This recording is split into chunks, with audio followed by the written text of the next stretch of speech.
While he hasn't returned just yet, we still got to celebrate our guy JT as he turns 28 today, March 3rd. Happy birthday to Jayson Tatum. Before we get started on today's show, go down below and comment, happy birthday JT. Drop an HBD JT down below. And I want to let you guys know, again, before we get started, that Celtics watch parties, yes, our live streams here on the channel, return when Jayson Tatum does. So the first game that he'll be back in the Celtics lineup, we will be live here on the channel. So make sure you are subscribed and you turn on your notifications so you never miss a moment surrounding your C's and you know exactly when we go live for the JT debut this season.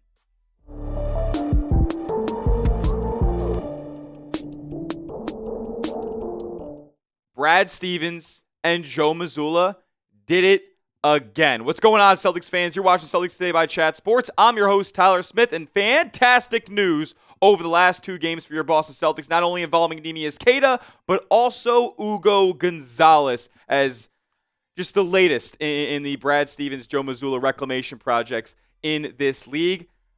We got to talk about these two guys and the trajectory that they're on. The last two games for Boston came in a back-to-back on Sunday and Monday, going from home to Milwaukee on Monday night, and they come out victorious in both. On Sunday, they win by 16 over Philadelphia, 114-98, and they follow it up 24 hours later with a 27-point shellacking over Giannis. Yes, Giannis returned to the Milwaukee Bucks on Monday night, and the team couldn't even amass 82 points. Unbelievable performance defensively by Boston here, limiting both opponents to under 100, and a big reason for that, Neemias Queta, especially in the 76er game. He didn't play in the Milwaukee one, gave him a little bit of rest, because look at the stat line that he put up. It's going to go down in history as the Neemias Queta game. It was the best of his career thus far. 27 points, 17 rebounds, and 10 of them being offensive boards. He had 4 stocks as well, 3 blocks and a steal, and was incredibly efficient from the field, 10 of 14.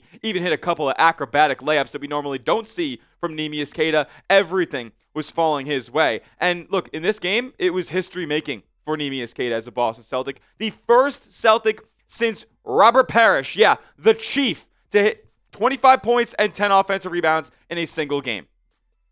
This is the latest in the evolution of Neemias Queta here. I don't see how anybody could argue with him being the most improved player in the league. Just look what he did. This doesn't happen from one year to the next, especially from year 4 to year 5. 5 points per game in 2024-25. And keep in mind, he was getting a more decent run last season than he did even the year before in Boston when they won the title. 5 points a game, 4 rebounds, less than half a block and a steal a game. Field goal percentage is solid, and that continues to stay pretty efficient this season, but everything's been doubled. Everything's been doubled or more, to be honest with you. 10 points per game, 8.5 boards, a whole steal, over a block a night, and he's still incredibly efficient as well, playing 25 minutes a game. I'm telling you guys right now, a fifth-year leap like this for a guy who really didn't look like he'd be much of anything in the NBA. Let's be honest. If we thought about Neemias Queta in 2023-2024, his first season in Boston, did anybody expect him to ever evolve into the player that he is right now? It doesn't happen from year 4 to 5 in this league, but guess what? The Celtics have Joe Mazzulla and Brad Stevens. They know how to develop young players. If you guys remember, I had decently high expectations for Neemias Queta heading into the season. I think I had him averaging around like 9 points, 7.5, 8 rebounds, like a block or so, and being efficient from the field. He's doing better than that. Somehow, some way, I thought my expectations pretty high, considering he was going to be the starting center from day one, but he's even exceeding those expectations. And speaking of day one, Joe Mazzulla put his faith in Neemias Queta from day one. There was never any confusion about his role heading into this season. We think back to the summer. Neemias Queta was given the starting role by Joe Mazzulla before the season even began. And that gave Neemias Queta the confidence to play as freely and as confidently as he has so far this year. Here's what Neemias Queta said about Joe Mazzulla doing that way back when. He said, it feels like he was depositing his trust in me, just having my back through it all. Joe Mazzulla made the right decision by starting Neemias Queta and giving him as big of a responsibility as he did this season. The numbers back it up, and his energy and play on the court does as well. It jumps off of the screen. Mazzulla said this on Neemias Queta's development. Just really what he's been doing. I think he's going to continue to get better, but you've got to put your head down. You've got to chip away. You got to have a level of professionalism, work ethic, understanding. He's brought all that on. I thought he's had great ownership and responsibility to what it calls for to be a starting center for the Celtics. And he's got to continue to get better. He works at it. He cares. So it's a credit to him. Even though Joe Mazzulla has put his faith in Neemias Queta here and he's been incredibly impressed by the play that he's had this season, there's still more work to be done. Joe Mazzulla is a guy that we know is never satisfied. He said he has a responsibility now to continue to get better regardless of the process. Job's not finished for Neemias Queta just yet. I think he can reach another level in this league. If Sunday's game is any indication of where Neemias Queta could leap, then, man, the Celtics need to go out there and open the checkbook ASAP. The great part about Neemias Queta is, though, he's under contract next season for under $3 million. Like I said, Brad Stevens and Joe Mazzulla did it again. But I wouldn't wait any further. I would sign this guy to an extension ASAP. As soon as possible for Neemias Queta here, lock him up, because another season under his belt and you wait until he gets to unrestricted free agency in 2027, that is probably not the best course of action here, considering what some teams could offer him on the open market. I get that deal done as soon as humanly possible. I'm sure Neemias Queta knows, though, he might want to do his best negotiations by waiting it out and seeing what kind of bigger paycheck he could get. But if you can get him on something like $10 to $15 million a year contract in the next couple of months, do it ASAP. This is your starting center of the future. Show some love to Neemias Queta down in the comment section. Start the campaign for most improved player for my guy. Drop an 88, his jersey number, down in the comment section so he knows that Celtics fans are behind him and showing him love as he's had an excellent breakout season. Up next, we got to talk about Hugo. Celtics first-round pick that is looking like the steal of the 2026 NBA draft. We'll talk about him in a moment. First, though, I got to tell you guys about our sponsors. This episode is brought to you by Prize Picks. Shoot your shot and get $50 instantly in lineups when you play your first $5 lineup with Prize Picks. That's right. Prize Picks is now giving you $50 in lineups when you sign up and play your first $5. Prize Picks makes every dunk, every dime, and every board that much more exciting. So don't miss this chance to get started on America's #1 app for sports picks over at Prize Picks, where all you guys got to do is pick a lineup of 2 to 6 players and just pick more or less on their projected stats. It makes watching the Celtics, makes watching all the hoops around the league that much more fun, and you can win up to 2,000 times your money in one single lineup. You can also mix and match all different sports and stat types, whether it's basketball, hockey, baseball is creeping up. You can put them all in the same lineup. You can even have multiple stat projections from the same player and put it in the same lineup with their new stacks feature. That's what I love about Prize Picks. All of the features that they offer, like early payouts. So if your lineup gets off to a hot start, you can cash out those winnings before the games even finish. They also have max discounts with those slash stat projections by 99% for big games and special occasions. Here's my lineup for tonight's hoops action. Conkeneppel, more than 19.5 points against the Dallas Mavericks. He absolutely went off the last time he matched up with Cooper Flagg. We got Paolo Banchero, more than 8.5 field goals made against the lowly G League level Wizards team. I'm riding with Paolo there. And then Jalen Brunson, more than 25.5 points against the Toronto Raptors. He typically performs very well against them. You can tail my picks or fade them. Just do it at Prize Picks. Download the app today and use the code CLNS to get $50 in lineups after you play your first $5 lineup. That's code CLNS to get $50 in lineups after your first $5 lineup. Prize Picks. It's good to be right. Hugo Gonzalez is the next great Boston Celtic.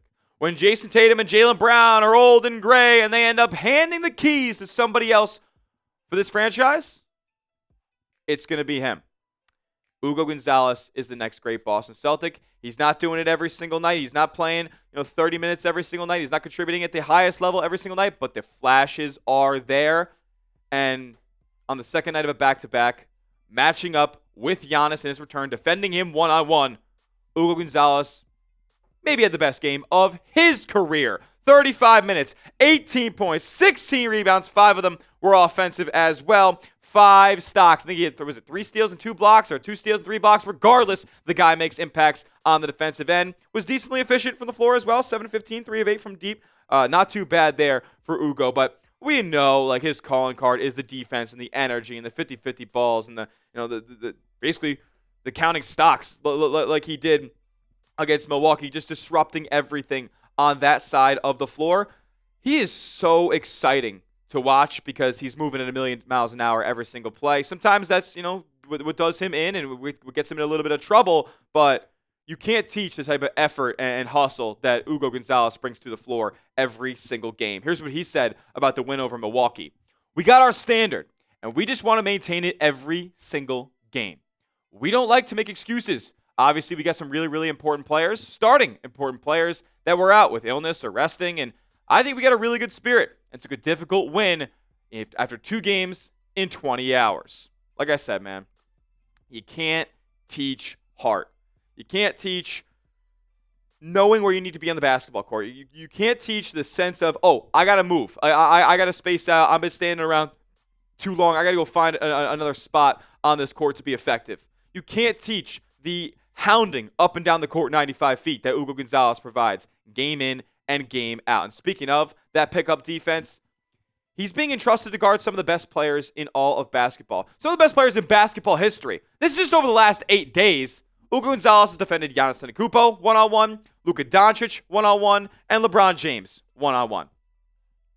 How many 19-year-olds out there can say that they've done that? I'm 24. I'm way behind the 8 ball compared to Hugo Gonzalez here. He's guarding LeBron on a nightly basis, and he can't even have a beer yet in the United States. The numbers jump off the page for Hugo, man.